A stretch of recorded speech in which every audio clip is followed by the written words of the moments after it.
اولین سوالی که از من کردن سوالی هست که گفتن که آیا حج ای جانب نفری که از دنیا گذشته است، یعنی در قید حیات نیست، خواه پدرای خواه مادرای خواه کدام نفری نباشد، اگر ما از جانب وی حج کنیم آیا ثوابش به همون نفر میرسد یا نمیرسد؟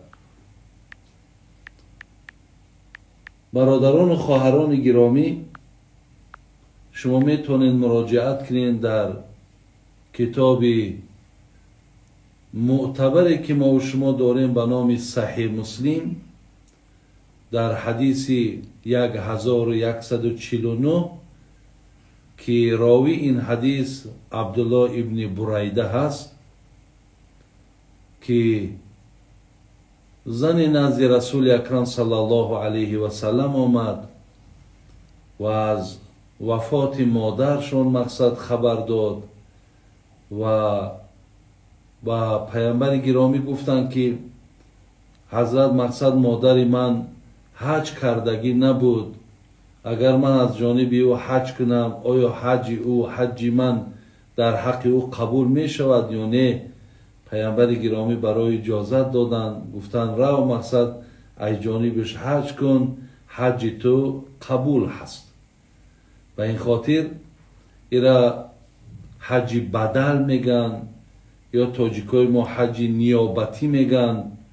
و این خاطر شما از طرف نفرهایی که مرده هن یا نفرهایی که بیماریشون به مرگ میبرد، یعنی خیلی در حالت ناگوار قرار دارند، امکانیت دارد ولی بیمار است، بیماری که دیگر از او یگان امیدی نیست.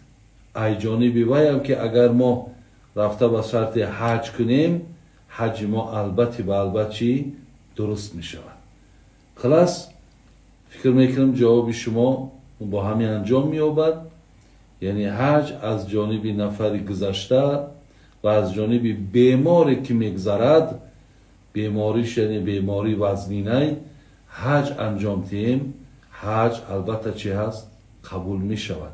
فقط در حالت همون گویم احرام پوشیدن یا غسل کردن ما در همونجا نیتی که میکنیم برای حج نام همون نفره میگیریم، نام همون نفره میگیریم که پروردگار آمین حجی که من از جانب فلانی میکنم همین را شما به درگاهت قبول کنید گفته بود، آوازی ما نمیکنیم، احرام نمیپوشیم و سفربری به همون مقصد مکان میشویم. و برادر عزیز در همین جا یک چی ناگفته نماند، حج برادر عزیز و گرامی در گردن ما و شما یک بار است. یعنی یک بار اگر مبلغ فرضی را داشته باشیم یا گویم که در برابرش حج عمره هم در عمرمان یک بار حج فرضی است و یک بار حج عمره است و همین ها را که انجام دادیم دیگر دفعه دوم دفعه سیوم یعنی به گردن ما و شما نه فرض است نه واجب است. از این لحاظ اگر امروز که ما به خاطر اگر اینجا در یک مسئله که مسئله به خاطر ثواب اگر باشد، به خاطر مثال پاداش گرفتن باشد، از حج دوم و سیوم ده لازمتر و ضرورتر برادرای عزیز و گرامی دستی مردمی نیازمند گرفتن، البته از ثواب او چندین برابر بالاتر و بهتر است. اگر ما همین را قبول کنیم بسیار برای ما و شما خیر زیاده دارد، بسیار یک دستگیری برای مردم خودمان می شود و انشاءالله در عوض این دستگیری ها تو پیشگاه پروردگار ده هم خیلی هم دنیات بگیم آباده هم آخرتت آباده.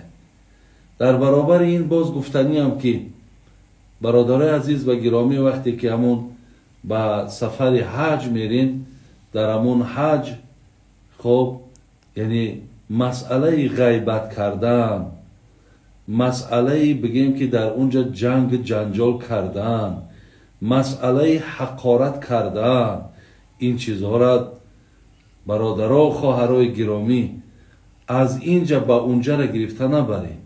شما میدونید که در اونجا اگر یک ثواب 100,000 ثواب باشد، یک گناه هم 100,000 گناه است. به این خاطر بسیار من در سفری که سال گذشته داشتم میبینی که مردم به غیبت و به حقارت و به جنجال و باور کنین خیلی و خیلی این غم انگیزه. این برای حاجی مناسب نیست که مقصد وقتی عنوان حاجیگی میگیری و یا اینکه مقصد بگیم در همین خیلی مکانهای مقدس میره قدم میزنی، در همون جای با این احوال این بسیار یک خجالت و شرمندگیه. و در اونجا میره میبینی اکثری مردم از عبادتش در صورتگیریشون بسیاره. مردم هم میبینی فقط و فقط در گرد خانه کعبه همین تلفن ها ویدیویز ماندگی و همین طرف دیگه تمامی نفری نیست که دیگه فکر میکنم که او را زنگ زده و او را آگاه کرده و دیگر. آخه در گرد خانه کعبه وقتی میرین همون مردم ها را میبینین چقدر مثال بعد میم در اینجا تعریف میکنیم که اونا مردم اندونزیا قرآن خوانن و مردم نو سیاپوستش سنگ کعبه را در آغوش میگیرن و یعنی محبت های او را میم بعد در اینجا تعریف میکنیم.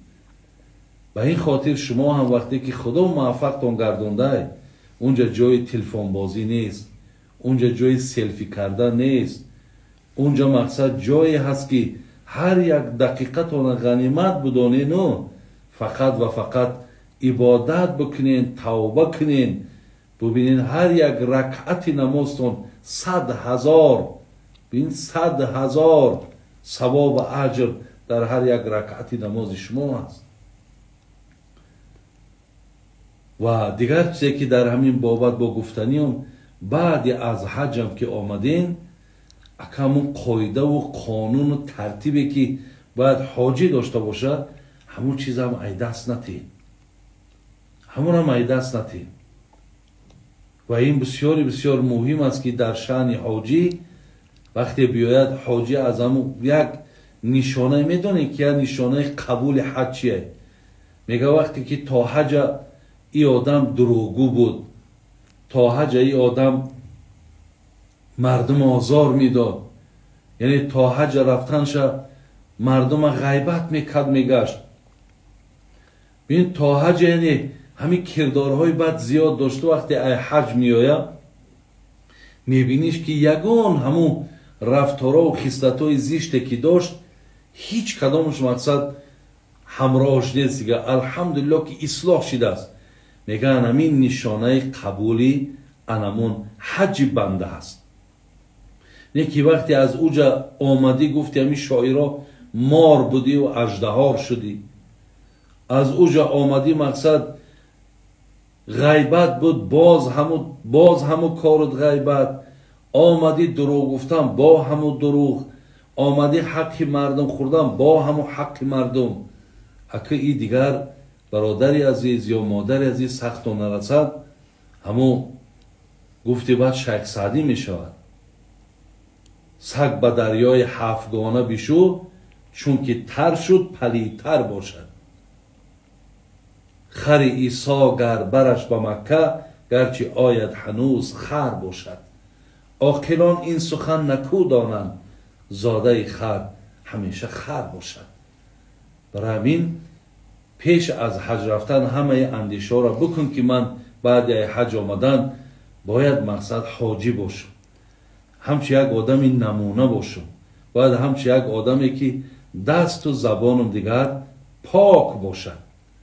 ببین انا این چیز برای ما خیلی و خیلی مهم هست. خداوند همه شما را نگهبان باشد. خب سوال دیگری که در اینجا کردن، یک برادر عزیزی ما بسیار یک سخن عجیب گفتن اگر همین یک آدمی عامی، یک آدمی بی علم، یک آدمی که ملا نیست بگیم، یک داملا را یا یک ملا را وقتی در محفل معرکه و در پیش مردم میشینه غیبت میکنه، ببین تهمتش میکنه، غیبتش میکنه. خب انا و در اینجا گفتن که بی سوادش میگه، خلاص تا جای اومده است که حتی از پشتش نماز نخونین. اگر میگه میره یک آدمی عامی به شرطی یک ملا را اگر غیبت کنه، در ملاها او را حکمش میبرورن، ای یک بدبخت، یک منافق، انا یک مقصد بگیم دشمن خدا های در کار شو، حتی دیگه کافر شم میگن، به خاطری که این داملا را یا ملا را یا شیخ چکو کرد، غیبت کرد. یکی میگه وقتی که اگر همین ملا را غیبت کنه، بعد جا حکم اینا چی میشود؟ عجایب یک سوال ده برادر عزیز. شما برادر عزیز و گرامی دانین که این بسیار یک مصیبت کلان است، بسیار یک درد کلان است.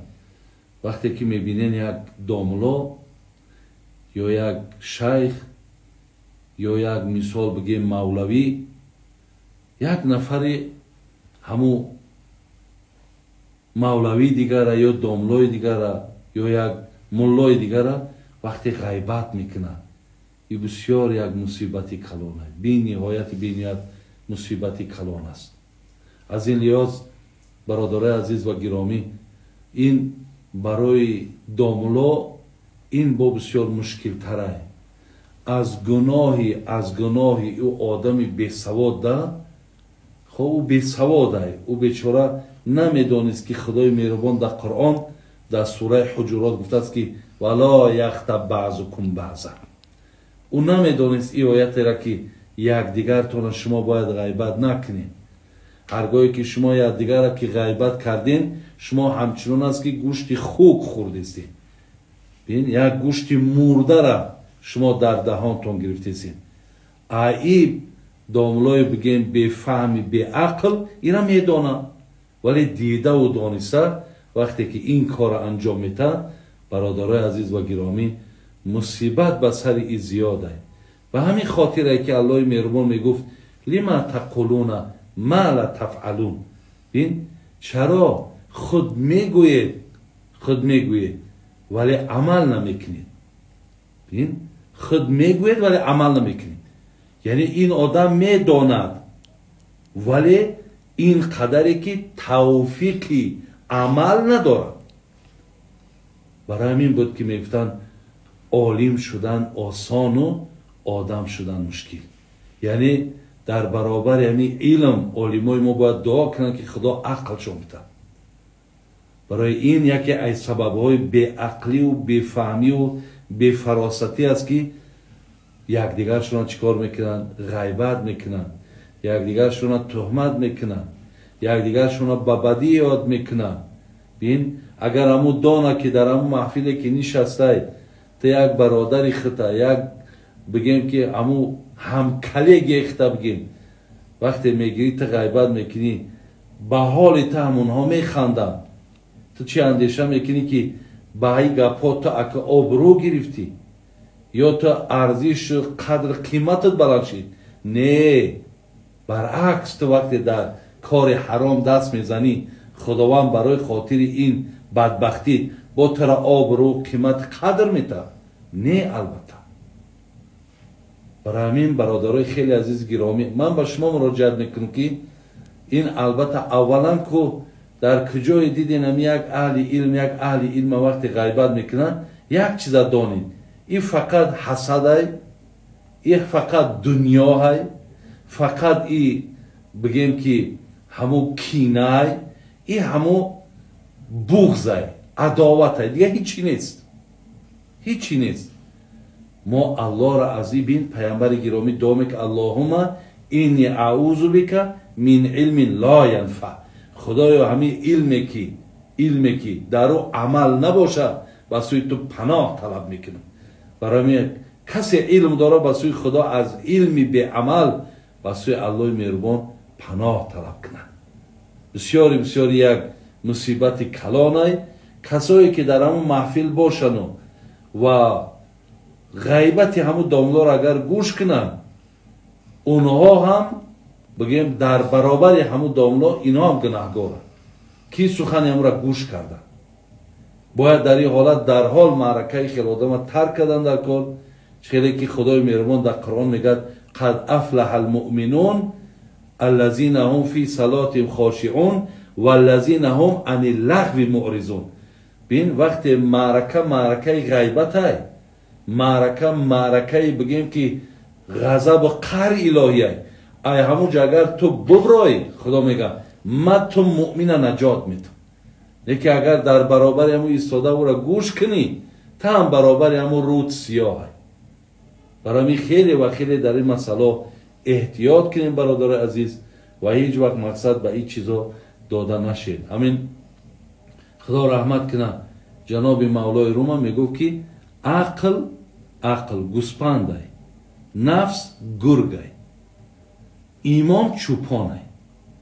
бибинед, агар ба шарте ки ҳамин имон мустаҳкам бошад, хоб яъне ҳамеша ҳамун молу ҳамун нафсу ҳамаи ҳамун дар ҳамун ҳолати контроланд. лекин агар имон заиф бошад, дар ҳамин чӣ кор мекунад? нафс ақла мехӯрад. яъне чӣ хеле ки гур гӯсфандора мехӯрад, ақла нафс мехӯрад. барои ин одама нафсаш онаму бухле ки гуфтам, кинае гуфтам, мисол ҳамун дунёе ки гуфтам, ҳамаи ҳамиё дар нафс мебара мечаспад. нафси ӯ ақлша мехӯрад. баъд ба ҳамин корҳои бемаънагӣ чӣ кор мекунад?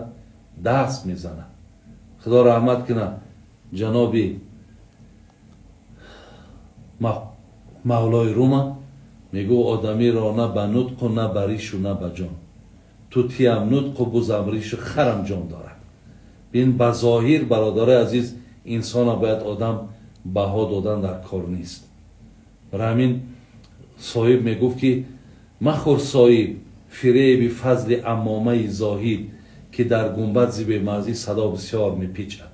шумо аз риша аз салаи инҳо фиреб нахӯред ки ҳамун гумбазоро бубинед.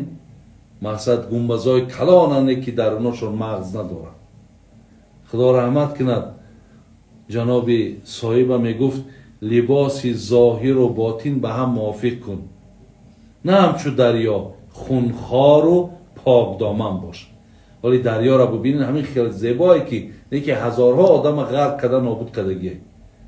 анамин нафарое ки дар зоҳир инҳо мақсад номи эшониву домулогиву мавлавигӣ доранд, вале кори онҳоро мебинӣ ки фақат озор додану фақат ғайбату фақат мисол бигем туҳмату ва дигар хислатҳои разила доранд. инҳо бародари анамун дарьёе ҳастанд ки либоси зоҳиршон хубаю вале ботиношон бисёр ҷазира. як қисса дар ҳамин ҷо меёрам, иншоалло бо ҳамин саволи шуморо анҷом метавам. ҳазрати абдулло ибни аббоса пешаш омадан, як нафар пешаш омад, як саволаш дод. гуфт ки ҳазрат ҳамин беҳтарини рӯз кадом рӯзай? беҳтарини моҳ кадом моҳай? ва беҳтарини амал кадом амалай? ҷаноби абдулло ибни аббос разияллоҳу ан гуфт ки беҳтарини рӯз рӯзи ҷумъаи, беҳтарини моҳ моҳи рамазонай, беҳтарини амал 5 вақт намоз хонданай. вақте ки ҳамин савола гирифтану пеши ҳазрати алӣ омадан, хуб бародарои азиз, касе илм дорад, касе беилмай, ба ҳамин чиз хеле аҳамият битем. бисёр дар ҳаёти мо ягон дигаргунӣ ворид мекунад. пеши ҳазрати алӣ омад, ҳамин саволеро ки абдулло ибни аббоса дода буд, ҳазрати алиро дод. بهترین روز، بهترین ما، بهترین عمل. و گفتنش که ما ای عبدالله ابن عباس سوال کردیم، او بنده خدا ما را همین خیلی جواب داد. بهترین روز جمعه، بهترین ماه رمضان، بهترین عمل 5 وقت نماز خواندن. برادرای عزیز، معامله حضرت علی را ببینیم. چی گفت؟ گفت که لو سئل العلماء والفقهاء والحکماء من المشرق و من المغرب لما اجابوا ما اجاب بمثل عبدالله ابن عباس. اگر تمامی عالم ها، دانشمند ها، فقیه های ای مشرق تا به مغرب اگر بپرسین، جوابی را که عبدالله ابن عباس داده است از این در بهتر دیگر جواب وجود ندارد.